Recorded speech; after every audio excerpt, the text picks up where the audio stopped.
welcome back to Good Morning Tobago on Tobago Updates. And viewers, for the last few weeks and I guess over the past couple of years, especially since our students have been back to school after the pandemic, the issues of school violence continues to be a concern within our space. And certainly there's been a few incidents that happened at a few schools recently that has been capturing our attention. And I know one of the questions is, what is the Division of Education, Research and Technology doing about this?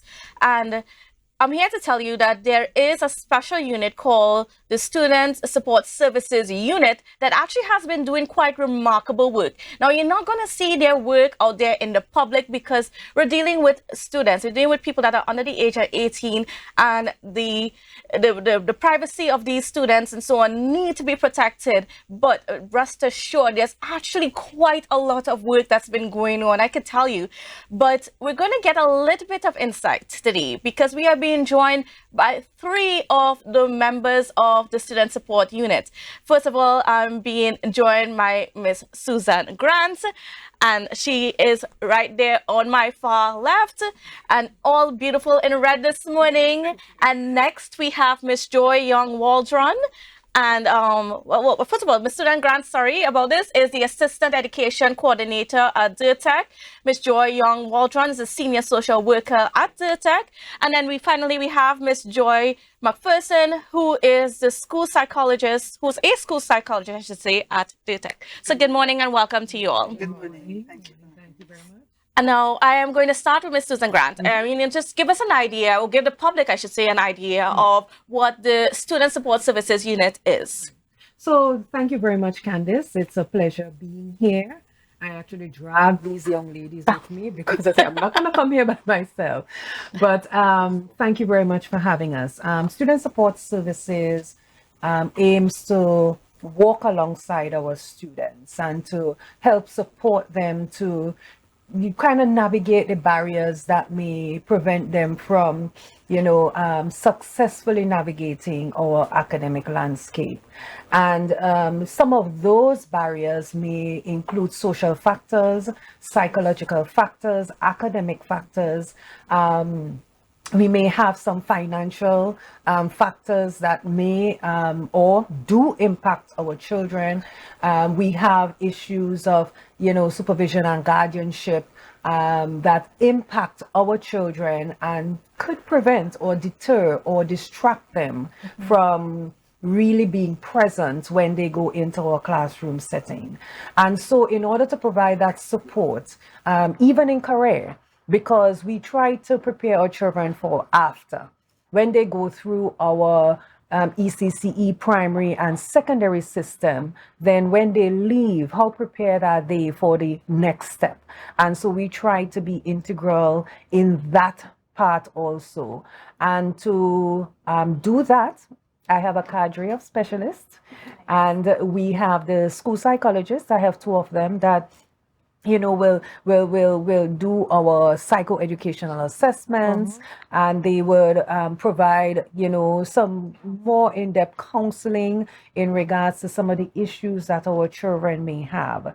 And then we have our social workers led ably by Mrs. Joy Young-Waldron, and they would address the range of psychosocial issues that our children may face. And I will tell you, it was there before. It was there when we were children. Yes. But after COVID, it's like, I don't know, it just came to the surface, and the social workers are there, which would include sometimes visits to the home, so that we can really try and get to the bottom of what is going on with our children. We have guidance officers, and I see them almost like our first responders in student support services because they are on the plant.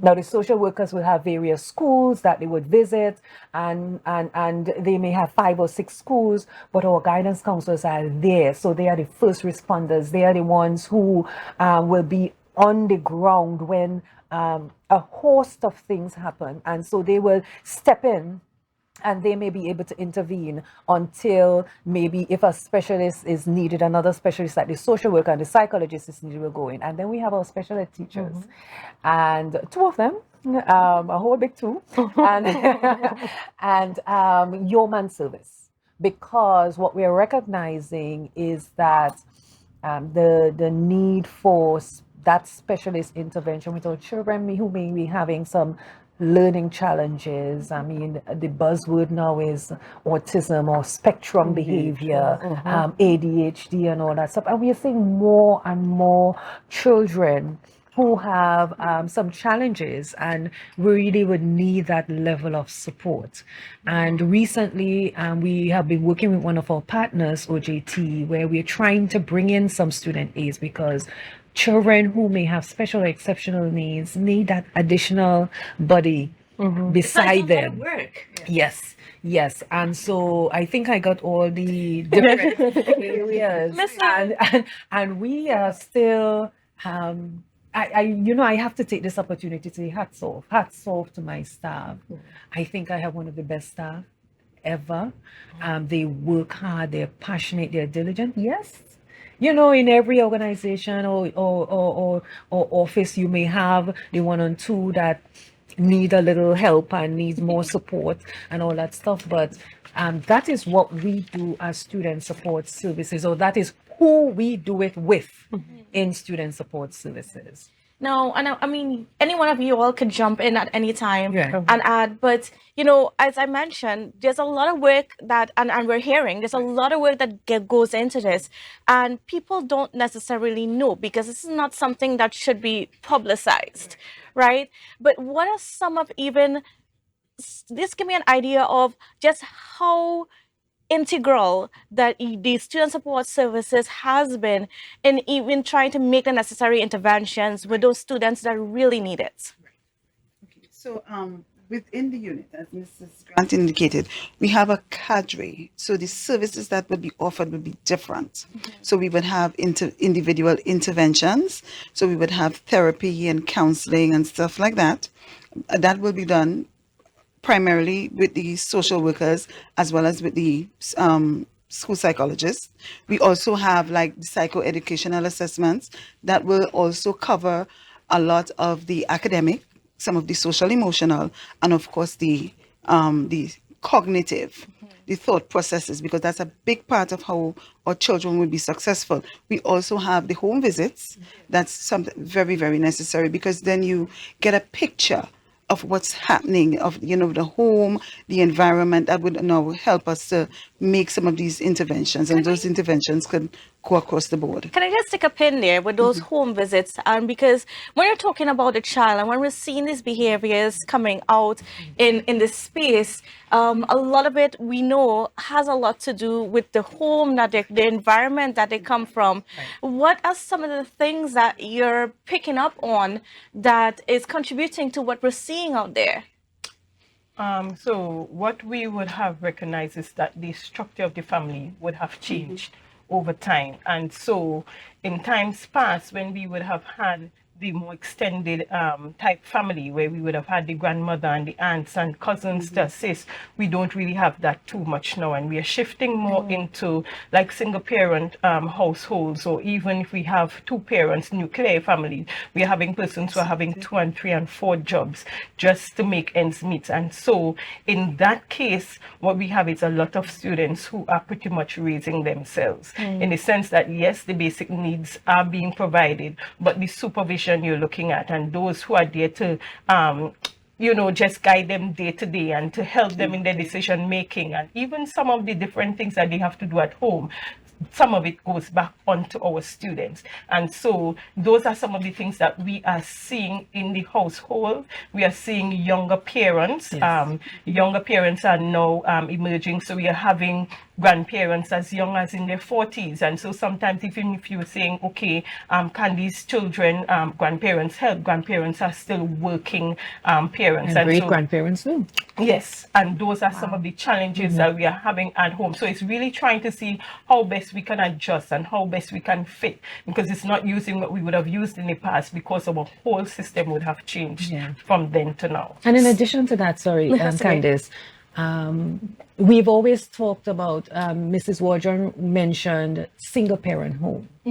And yes, we have some daddies who are the single parents, but mostly we have our mummies who are the single parents. And I think that has contributed. And, we use the buzzword, it takes a village to raise a child. And I still believe that. I still believe that with all my heart, because even though my parents are together and all me and my siblings get along and all that stuff, as auntie, if auntie wasn't there, sometimes my siblings, my sisters would have had a difficult time in finding supervision for the children. We collaborate and we take each other's children to school and we do the pickup. And if someone had to run, that is there. But when that unit isn't there, then we see a lot of children being dropped off early to school, and because parents had to go to work. Now, that doesn't negate the fact that we have some parents who are not stepping up to their responsibility. Certainly, yes. Right? And so discipline is lacking in the home. And if a parent isn't present, then that is a difficult thing to do when the child is responsible for so much and they're thinking, well, you can't tell me nothing because I raised myself. And sometimes when you come in on the later end, like when they're in secondary school, it's difficult. Yes. I tell people it's difficult to run on a horse on foot because the horse have already bolted. But what we do is when we go in there, we try to give the parents a horse too, so Now, they could run it down. Yeah. Give us an idea of like when you do those home visits, Yeah. What sort of support do you give to the family and the students, and what are some of the success stories that you've had? Right. Well, I think we all work together. So we support each other. So within the home visits, what you find is that sometimes you may need to do a little bit of training with parents. Yes. So the social work in particular has run a parent training for parents in terms of not just the supervision, but the disciplining aspect. Yes. And knowing what your children are capable of. And one of the things we would have done, and I would really push this last year. It seems so just a while ago. Last year we did a program with the ECCE student with parents. And what we got a chance to do was to discuss with these parents, what are some of the expectations your children, could do at the different levels with their language, their communication, their behaviors, and their thoughts. Yes. So when we do these interventions, right, and we reach out, what we do is give training and information to parents. We work along with our teachers as well, with our special ed unit. They would also give strategies to teachers. So we trying to shore up these children on all different areas. And I think one of the things that we always look for, and you even mentioned in terms of the society, the importance of the community in giving these children this kind of support they need. Yes. And one thing you mentioned when you started in the term of just stepping back a little bit in what has happened, COVID, yes, technology, that has affected our children tremendously. Yes. Don't get me wrong, I like the change. Yes. Change is inevitable, and change is not always bad, but the structure, the boundaries of technology and social media has affected our children. The music and all of this is available. So when we talk about giving support, we now have to teach again acceptable. And can you elaborate a bit more on that? How technology, how the music and stuff has impacted the student themselves and their behavior and even their way of thinking. Right. So one of the things, and it's all tying together in regards to parenting and stuff like that, we realize that because of some of the situations of parents, or sometimes you're in the home, you're coming from work, you're busy, or you have to do things for work and all that stuff. But we realize that one, technology and maybe social media was used or is being used to kind of keep children engaged or babysit children or keep them occupied, right? So even from if I don't The know, iPad kids. the iPad kids, yeah. So you have a baby that come out and their eyes are fixated on that device, and you're thinking, what do they know about that? So we have the iPad kids, and then if it's not well managed, what you realize is that if you've ever been on social media, maybe YouTube, Facebook, or whatever, you have these pop-ups, Yes. and so we have children who were overexposed to things that really they're not ready for. And then we have the different social media apps like the Instagram and stuff, where I think it's easy to hide behind for one reason or the other. So you feel that I can't say this to this person's face, so I will go on social media and I will say whatever I want. And I think one of the critical things is that our children look at us. Our children look at us, and when we have adults that are not being responsible with social media, and they're going on social media and saying all these things, or behaving in certain ways, our children are seeing that. So on one hand, we are saying, hey, don't do this and don't do that, and use social media responsibly, and you shouldn't be bullying, and we have cyberbullying, and you shouldn't say this and you shouldn't say that.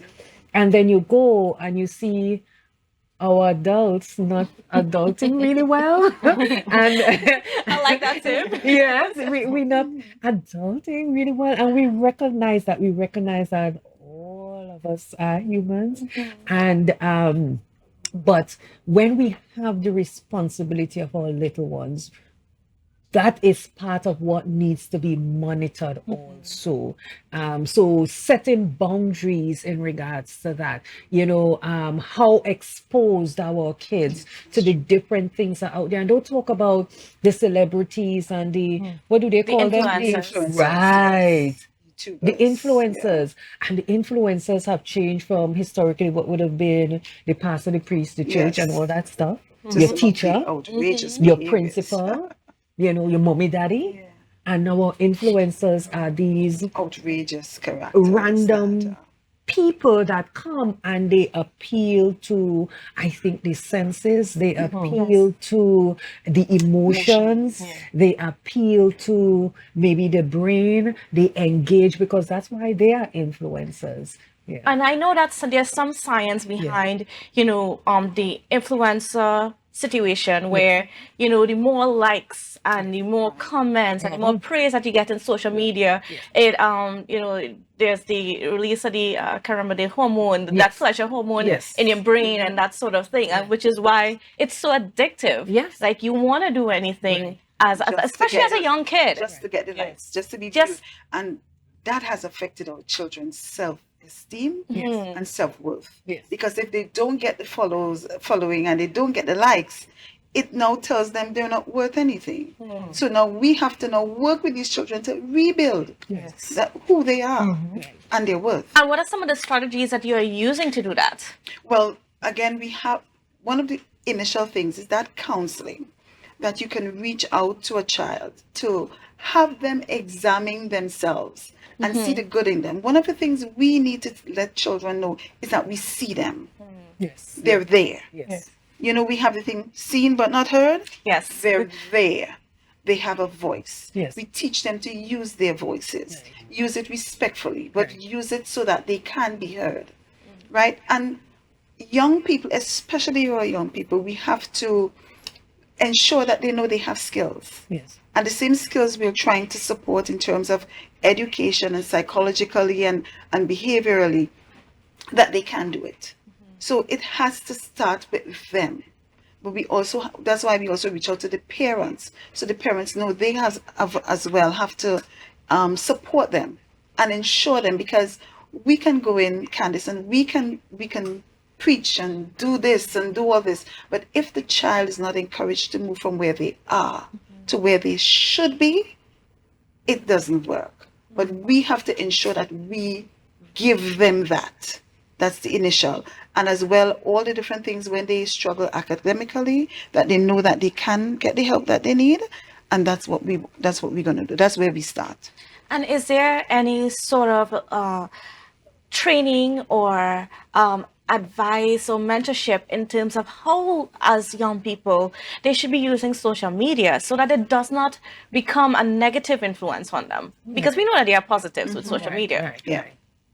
We have not really within our unit per se, but it's one of the things that we would always encourage in terms of how you use social media, the things that you avoid, the things that you can use it positively for, because as you said, it's good. They're good in it. So if we can use it for good, do things differently, but it really takes training, it takes support, it takes discipline. And the thing is, they're only with us for a particular period of time, so we really have to depend on all the surrounding supports to ensure that our children, do the things the best way that they can. And Kandace, one of the things that we value in student support services is that collaboration. Yes. And so, we have had intervention with TTPS, especially when it comes to the cyber use, right, and or abuse, because we realize that when it comes to bullying in particular, it wasn't only in person, or it hasn't been in person only. People hide behind, the different social media apps, and they do the bullying. So we have had some intervention with that. And yes, I think that is something that we need to be more intentional about, because what we are hearing lately is things like the shade room. And the shade room is where they will go in, and I think it's a space where they do a lot of embarrassing and demoralizing, or say demoralizing things to people. And so, yes, that is part of guidance, especially guidance officers. That was one of the things that they did within the classroom, because they go within the classroom and they do classroom instruction with almost every single class on the island. And so that has also been a part of their intervention in regards to responsible social media use and how to use that in a more positive way. All right, and now we're going to continue with these discussions, viewers. But first, we got to go for a quick break. And I know you're going to want to hear the rest of it, because, we really need to pay attention to our kids and make sure that we give them all the support that they can in this very challenging, very different time that we're living in. So don't go anywhere. It's a brand new morning, rise up to a brand new dawn, and I step up. Let's go. It's a brand new morning. Welcome back to Good Morning Tobago on Tobago Updates. Viewers, we are continuing our conversations this morning with a special look at what's been going on with our student support unit out there and at the Division of Education, Research and Technology. Of course, this is something that's been very crucial to making the necessary interventions in our students. And like I said before, they do a lot of work. It might be behind closed doors, but trust me, they are doing quite a lot of work. So we are still chatting with Ms. Susan Grant, Ms. Joy Young-Waldron, and Ms. Joy McPherson. All right, so now I want to get into some of the other things that we are seeing popping up with our students. Right. There are learning disabilities that are posing challenges, along with all the other peer pressure and social media and that sort of thing. We are seeing a greater prevalence of it. So give us an idea of what you guys have noticed. Okay, so I'll start. One of the things that we all realize, especially at our ages, because we're hitting that middle mark, most of us, is that things have changed. What the young people of yesteryear are not the young people of now. And that tells us that we need to adapt, because our young persons are adapting and they're moving. And so we know that we cannot use the same types of interventions, the same types of maybe even discipline. This needs to happen, but we cannot. And so some of the things we are seeing, popping up is, of course, we have the bullying, right, that may happen, the negative kind of social interaction that is happening. And then we are seeing, of course, the academic challenges popping up more and more, right? So that you talk about the sometimes the ADHD, the autism. We speak Conduct about the disorders, conduct disorders. You know, a child is just, you know, not responsive to any kind of correction. They will act out. They will do things where you say they're rude. They're too rude and out of place, right? We are seeing, as Mrs. Waldron mentioned earlier, maybe an uptick in teenage pregnancies. And the age of that, the younger and younger parents who end up with younger and younger grandparents and great grandparents, and not the skill to parent, right? And then we are seeing more mental health more challenges, mental health, like yes. stuff like anxiety, and depression, yes, some bipolar disorders. You're seeing that depression in children, and mania, yes, and then we have as well the inability. Again, these children did not have a long period in the school system with COVID. The inability to solve conflict among themselves. So we have that, and to manage their own stress and stuff like that. All of these things that we're seeing now, and even again the prevalence of violence that they're exposed to. Again, we tie it in with music and the prevalence of the social media. And as Ms. McPherson mentioned, the prevalence of violence. When you were reading the news bits, you know, I smiled because the business community is concerned about the uptick in violence and murders, which they should be. But what happened is that almost every murder in Tobago impacts, we are involved because they have a child in school. And now, and sometimes, and that's something we don't think about. No, and those children sometimes witness a parent either being killed or deceased or dead. Even in Tobago. Even in Tobago. And that is very concerning for us in student support services, because I was telling my staff, when you hear about a murder, I go and I look for the name, and then we start finding out information, because we know we will have to go in there. And so our children experiencing a lot of loss also.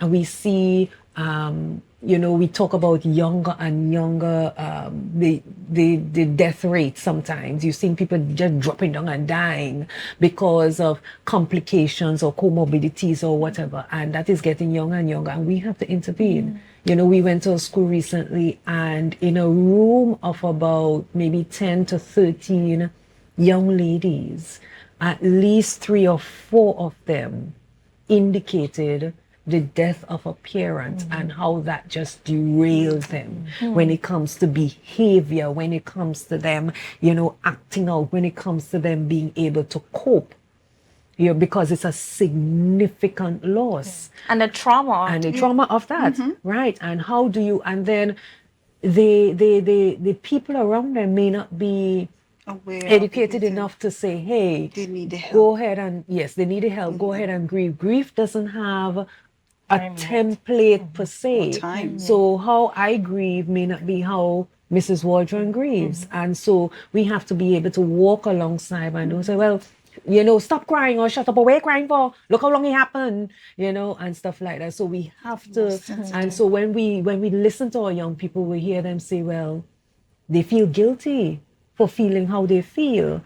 And then because the adults not understanding that, hey, I am still struggling with this, you can see some of the acting out beside the stress or the frustration, of not being able to keep up academically. So I would act out to distract from them knowing that I'm hurting. Yeah, understanding a thing that going on here, right? You will see all those factors, you know, and then even the need for love and acceptance.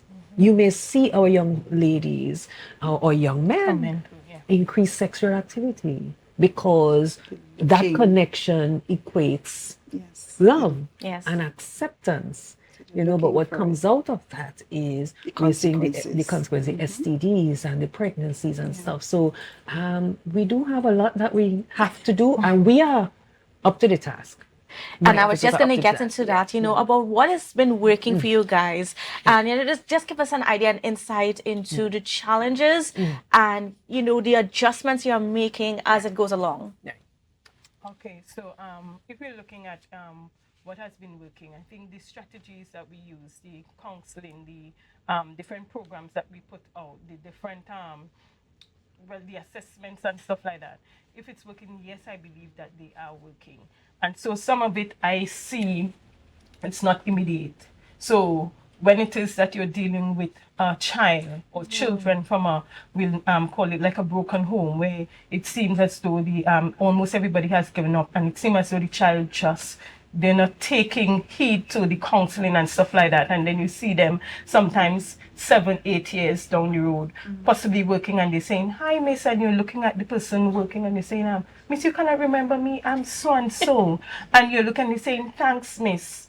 Thank you, miss. And and so when you see those things, you recognize that it kind of gives you more encouragement for even what you're doing presently today, because you recognize, okay, even if it's not seeming as though it's working now, you see it later on. Some of them, they will come and tell you, "Miss, I reached to my ends with, and I just remember the words you were saying and the activities that you would have given me and to go through and the coping strategies, and I was able to use that. And miss, I came out, and thanks for showing me another way." And so that is how we know, yes, it is working.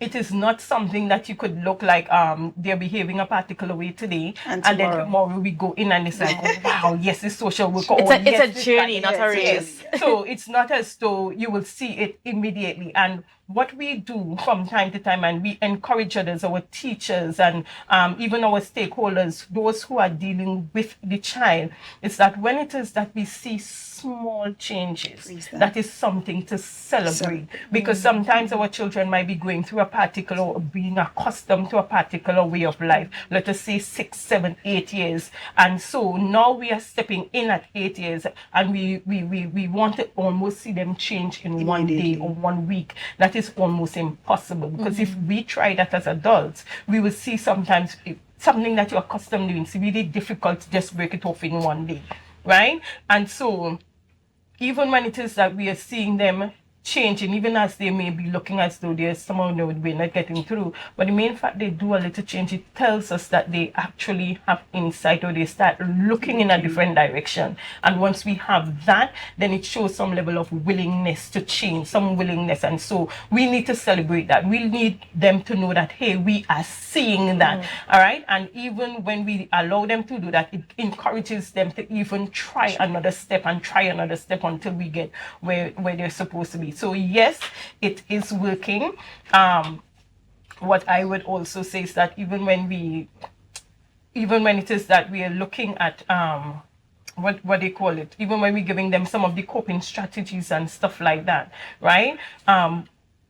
My encouragement sometimes, even to some of the officers, do it, allow them, sometimes they say, give them the coping strategies as though you may not see them again, right? Because sometimes there are some who would come in once and they would refuse to come back. But just that what you would have given them at that point in time, sometimes it's what lasts and what they utilize later on. And I was going to ask a little bit about that. How long does the student stay within your, I guess, mentorship, within your assistance? How long is it? As long as they need. As long as they need. We will walk with a child right through our school system. There are some that get it the first time. And there are some that we will have to walk with until they get out of school, right? And that is from ECCE up to secondary school. One of the things that, yes, it is working, and we thank our partners like, the Division of Health and Child and Adolescents and the Children's Authority and the TTPS and the Children's Court. We all partner. Those are our partners, our parents. We forget our parents and our teachers. And even internally, our different units like school supervision and curriculum, and then the clubs, the sports club, the police youth club. You see how many entities we have to work with to make this work, and all these pieces have to work together. Does it need to be tightened and strengthened and all that stuff? Yes, there is room for improvement and to do things, differently so that they could be more effective, especially when it comes to parenting. We can try to get the parent into the school. We'll do some home visits. But when it comes to really getting into the community, we work with our partners to try and get that access. And so, yes, we believe in our product. We believe that it works. And with any product, we go back to the drawing board, we redesign, we upgrade, whether it is, conferences and stuff to upgrade our knowledge and our skill. We do training, we seek input and advice because we realize that we cannot do this on our own. And even as we collaborate and we coordinate and stuff, I will tell you that when I meet with my leads, prayer is a big thing because the reality, Kandace, sometimes we need God's help. Yes. The wisdom. We need the and divine direction. intervention. Yes, that is critical because we realize that we can't be everywhere all the time. We may not have all the pieces. And so we seek all the help and support that is needed because at the end we want to see our children succeed. They're all our children. Yes. It goes Our back children. to being, Yes. goes back to it takes a village to raise a Yes, child. yes. So when that was one of our themes Yes. for our society, Yes. it's now turned into, drinking water and minding your own business. Right. not working And for us. it's a catchphrase. I have used it before. It sounds nice.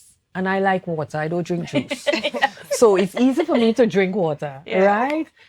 But that is not benefiting our children at all. Now, I know people say our culture, we like commerce and we like to mind people business too much, right? And yes, we do. There needs to be a balance. There has to be a Balance used to work balance. before. Right. And it's looking at when you see something, when you see a child at risk, don't just turn a blind eye and say that is not my problem. Even if you're thinking, if I say or do anything, I know that family there, innit? I know that family and they like bacchanal and say, me, I ain't touching that. But we could find ways in which we can, either intervene or, speak to the people who can, intervene and support our children. So, we have children who may be out of school when it's supposed to be school time. Ask a question. Don't just blow past it and ignore it, right? You see different things. I'm not saying, hey, you're running and you're causing commerce and staying up. Use discretion.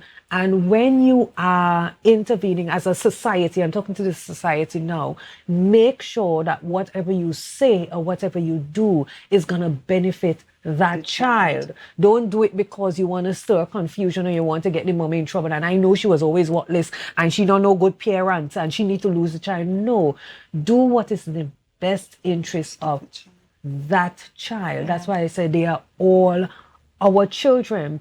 Because if we lay back and do nothing, if we say that is not my business, that same child is going to grow up and that same child is going to be our problem.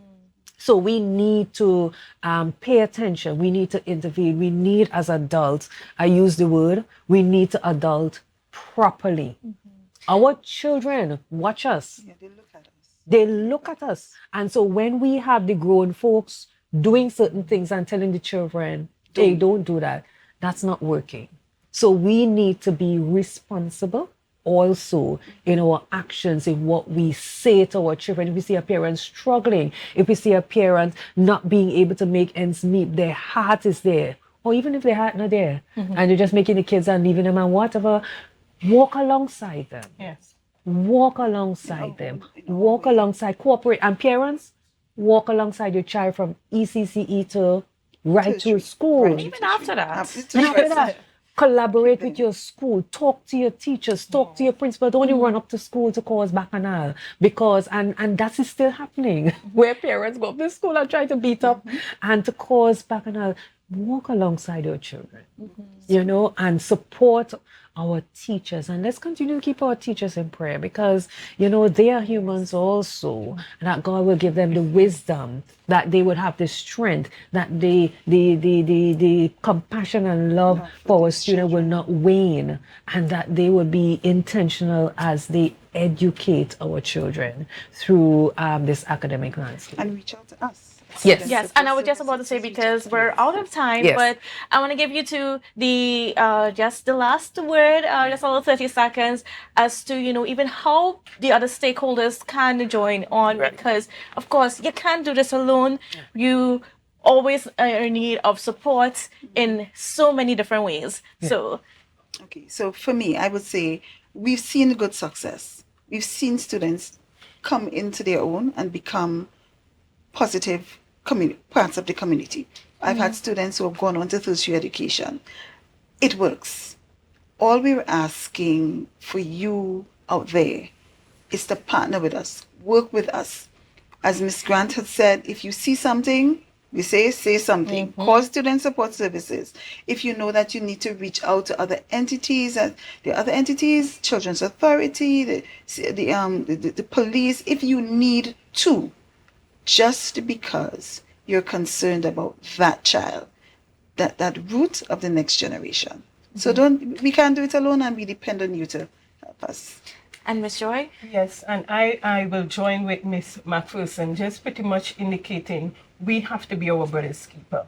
And so even I will look at even like for employers, right? If when we're looking at parents who may need time off to possibly go to a meeting or to check in with their teachers or students, be lenient, be able to give them some time off because we have to have someone to support. Even sometimes you may be a neighbor, and so you may notice a parent who has multiple jobs, and so they may have where the child may have to come home. You could have a conversation with that parent. You may say, well, okay, I don't mind keeping them for 3 hours after school and ensure that they have something to eat. They'll do their homework by me. So we have to be able to be that support, right? And so I'm just asking, even as we're out there, each and every one of us, look at ourselves, look around our community. How can you help? How can we help the next generation become the generation that we want to see in Tobago? Okay. I want to thank you so much to Student Support Services for, of course, doing human service with our students. Like I said, it's not always seen, it's not always publicized, but folks, they are doing remarkable work. And as much as possible, we need to support them. And of course, we need to get back to that whole idea of it takes a village to raise a child. Kandace, if you mind, you can contact us. Oh, yes. 784-3879. You can send a WhatsApp, you can call, and then when we get our landlines up, we will also have that available. So 784-3879, you can call, you can WhatsApp us. We are located where TT Post used to be on Dutch Fort. Below there, that's the space we're in. You can walk in, you can talk to us. You do not have to do this alone. And we will do everything, all the services, social work, psychology, guidance, and special ed. We will do all that we can to support you as you support your children as they go through school. So. Thank you so much. All right, viewers. Well, we're not quite done with GMT yet. We still got a little bit more, but we'll be back after this break.